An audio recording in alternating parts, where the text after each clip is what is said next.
Mira was 12, small for her age, but sharp enough to sense when something in a house felt wrong. And ever since her family moved into the old Winston home, she knew the basement wasn't just creepy, it was aware. It started with the tapping under her floor at night, but soon, other things followed. Objects in the house moved when no one was looking. Her shoes would end up neatly placed at the top of the basement door every morning, even though she never put them there. The family photo in the hallway kept changing. Sometimes she'd see a fourth child in the background, a pale boy with half-lidded eyes, staring, smiling.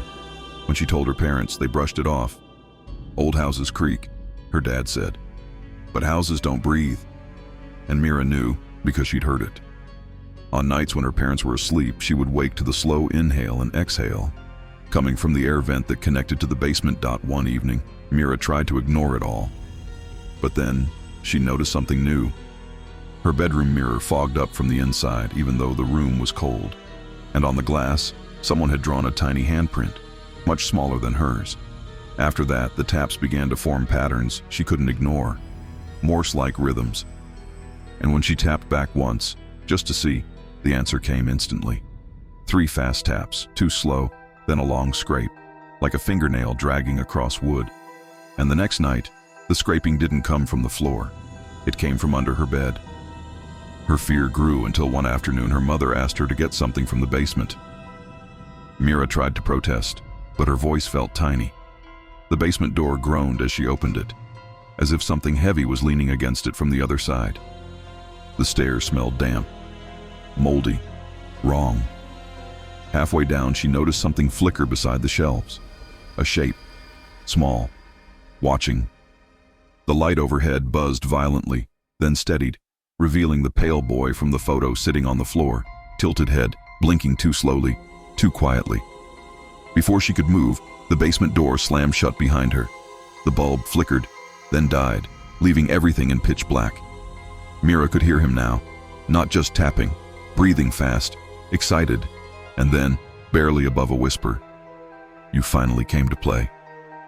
Behind her, the tiny fingers on Mira's ankle tightened, freezing her in place.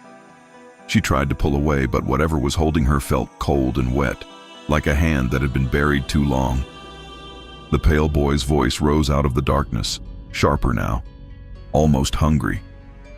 "You're the first one who heard me. That means you belong down here."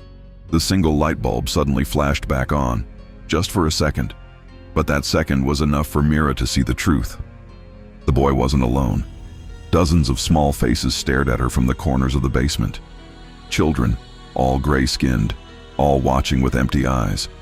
Their mouths hung open as if frozen mid-scream, though no sound came out. The bulb died again. Everything went black, and the children began crawling toward her. Mira screamed, pounding on the basement door, but her parents didn't hear. Or maybe they did, and chose not to answer. The tapping from the floorboards above began again, louder, frantic. Except this time, Mira realized it wasn't the basement calling her. It was her own fists, pounding against the underside of the wood. The next morning, her parents found the basement door unlocked, the lights still on, and the room perfectly quiet. No Mira, no footprints, nothing disturbed. Except for one thing. On the far wall, written in smeared, childlike letters, was a message. "We like her. She stays." And from that night onward, the tapping under the floor kept going. But now, the rhythm sounded exactly like Mira's voice trying to knock out a scream.